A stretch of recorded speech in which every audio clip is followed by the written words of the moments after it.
د پنجشیر ولایت د وسلو نیول کېدو څخه تازه راپور راغی. طالبانو په پنجشیر ولایت کې څو ډوله وسلې نیولې دي. تازه جزئیات څه دي په ویډیو کې را سره وګورئ او چینل سبسکرایب کړئ. السلام علیکم، ستړي مشئ.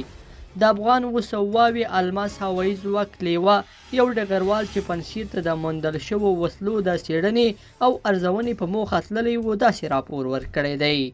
دغه ډګروال لیکي زه دغه وسلې په 2 برخو ویشم.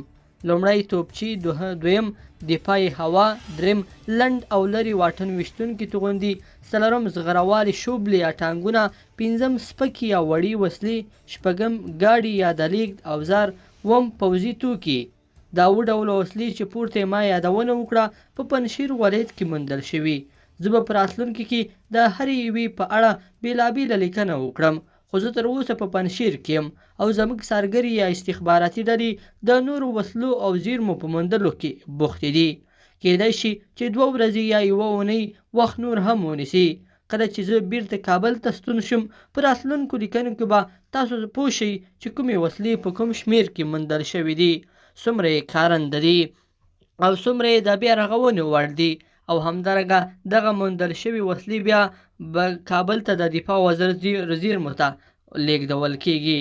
بلخوا د روسیې ولسمشر ولادیمیر پوتین وایي روسیه مجبوره ده چې د افغانستان د نوي حکومت سره تعامل وکړي. پوتین چې د شانګهای همکارۍ سازمان غونډې ته په وینا کوله وویل چې روسیه د افغانستان په اړه د ملګرو ملتونو لخوا د مجلس جوړولو ملاتړ کوي او نړیواله ټولنه دې د افغانستان د شتمنیو ازادېدو په اړه غور وکړي. بلخوا د ایران ولسمشر وایي ټوله سیمه باید د افغانستان په ثبات کې همکاري وکړي. ایران وایي په افغانستان کې باید ترهګرې ډلې ځاله ونه کړي او که داسې وشي نو د سیمې ټول هیوادونه به له خطر سره مخ شي.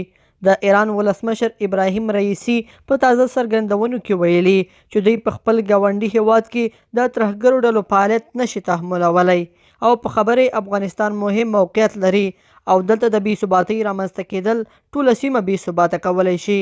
رئیسي دغه راز ټینګار کړی چې د سیمې ټول هیوادونه دې د افغانستان په سوله او ثبات کې همکاري وکړي.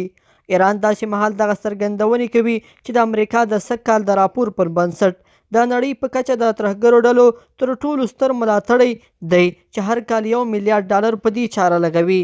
سرچینې ویلي وو چې د ایران تر ملاتړ لاندې وسلوالې ډلې په ټوله سیمه کې په جګړو او ترهګریزو فعالیتونو بوختې دي.